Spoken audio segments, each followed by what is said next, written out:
Hello and welcome to Playtonic. In our quick revision series of political science scholars and philosophers, today we will discuss about Aristotle.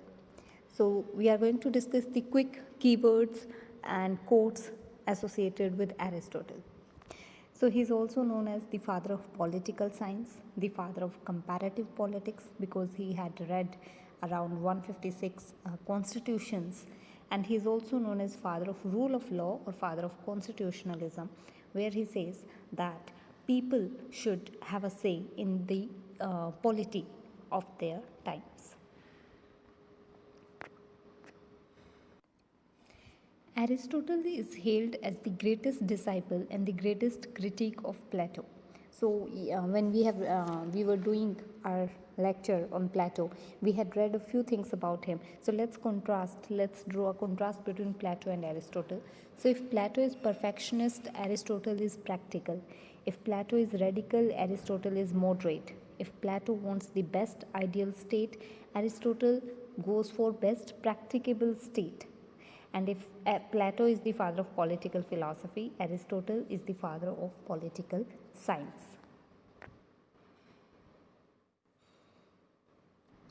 But then there are few similarities also between both of them. Both of them belong to the Socratic tradition. They lacked faith in masses, and for them they equated poverty with ignorance. Also, they believed in natural inequality, and they were critics of the sophist tradition. Now, when we talk specifically about Aristotle, he is a man who chooses practical wisdom over the ideal or perfectionist wisdom.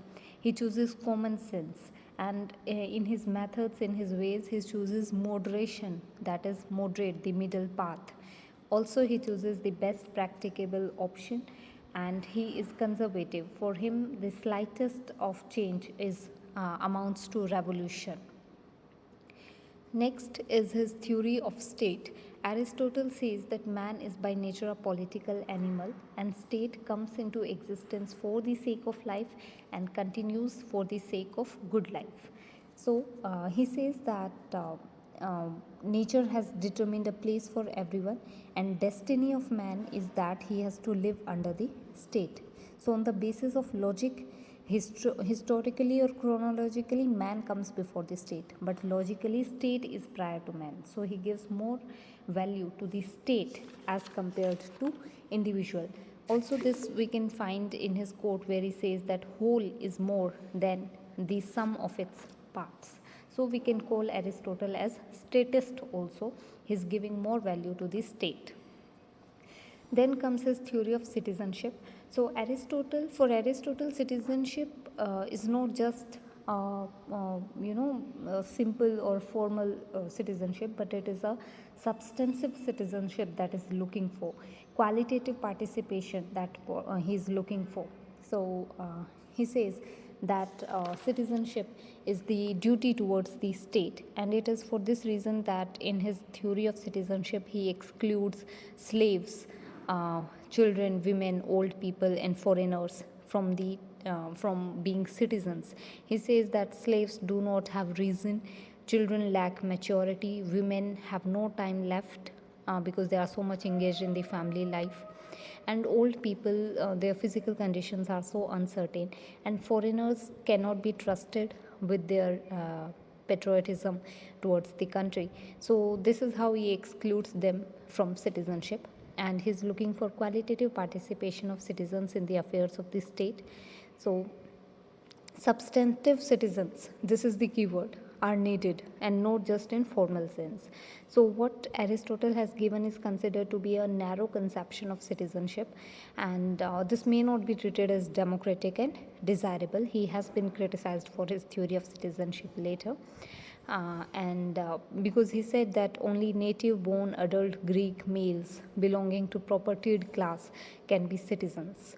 So it is seen as undemocratic, but we must appreciate him or give him the credit for bringing the concept of qualitative participation and substantive citizenship. Then comes his theory of slavery. So Aristotle justifies slavery. He says it is very important for the state, and by nature few people are born as masters and others are born as slaves. So he says that slavery is natural, it is desirable because the master can enhance his virtue when there is someone to serve him, and it is useful for the slave also because the slave cannot live by his own. So for the economic system, for the state, he gives he justifies slavery, and he calls it natural as well as desirable and a useful institution. Later on, his theory provided justification for some myths like white man's burden, civilizing mission, benevolent despotism. All these ideas used to find justification in Aristotle's theory of slavery. He has been criticized a lot for this slavery. It is said that it is actually a justification for inequality. Moving ahead, Aristotle gives his theory of property. Now, this comes in stark contrast to what Plato said. Plato came up with the idea of communism, where he says that there should be common ownership. But Aristotle says that it is not very practical idea, and he says that he proposes individual ownership and common use. For Aristotle, property is a source of motivation, and hence he does not go for communism. He says that it is a source of motivation, it produces a sense of achievement, productivity, and also leads to social stability. It is the men of reason who can gain property through their life. So he rejects communism, and he says that poverty, on the other hand, is the parent of revolution and crime. So he has also given a theory on revolution, and in that he says that inequality is the main reason across all kinds of regimes for people rising up in revolution against the state. So for him, poverty is a parent of revolution and crime. Later, some few ideas that we can associate with Aristotle are the ideas of rule of law, participative deliberative democracy, best practicable form, that is polity for Aristotle, constitutionalism. He had read enough constitutions and hence gave his after reading 158 constitutions, he came out with his theory of constitutions.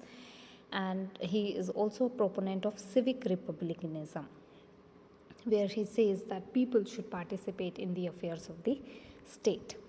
Now, when it comes to another important theory of Aristotle, that is golden mean, the theory of moderation, where he chooses the middle path, where he avoids the extremes or radical ideas like that of Plato. So he says that the rule of rich might lead to arrogance and the rule of poor might lead to ignorance. So for him the golden mean is polity. So polity is the rule of middle class, and for him the middle class is the most progressive section of the society. They are rich but they are not very rich, and it is the rule of many rather than few, but then they are not so many. Like democracy for him is the second worst form of government. It is the rule of many, ignorant poor. So, and on the other hand, the rule of rich, he says that it leads to arrogance. The rule of poor leads to ignorance. So he chooses polity, which is the rule of middle class, where both, which is a golden mean between oligarchy and democracy. So here, middle class always is better, and both poor and rich can associate them with the middle class. Next is his theory of revolution. So we saw that Plato was radical and Plato was adventurous. He was ready for whole scale changes. But Aristotle is a person who is conservative. For him, he is not very comfortable with change, and slightest change in governance is revolution for Aristotle. So he says when he read many constitutions and when he observed that why at so many places revolutions take place, so he says that there are specific reasons for specific kind of regimes, but one thing is common, that is the feeling of inequality. Now this feeling of inequality may be real or imaginary, but it always breeds revolution. So he advises the ruling governments that they should not allow the feeling of inequality to breed in their people's mind. Next, now let us look at some of the important quotations of Aristotle. He says that he who is unable to live in a state, or who has no need of state because he is sufficient for himself, must either be beast or god. So so Aristotle says that for man, state is very important. State comes into existence for a good life. It continues into existence for good life. So it is very important, and nobody can live without state. It is one of the highest institutions.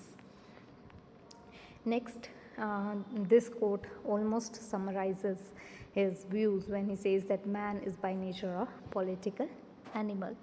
So with this we have concluded Aristotle, and in our next session let us talk about one of the most interesting scholars, that is Machiavelli. Till then, stay tuned to Playtonic. Thank you.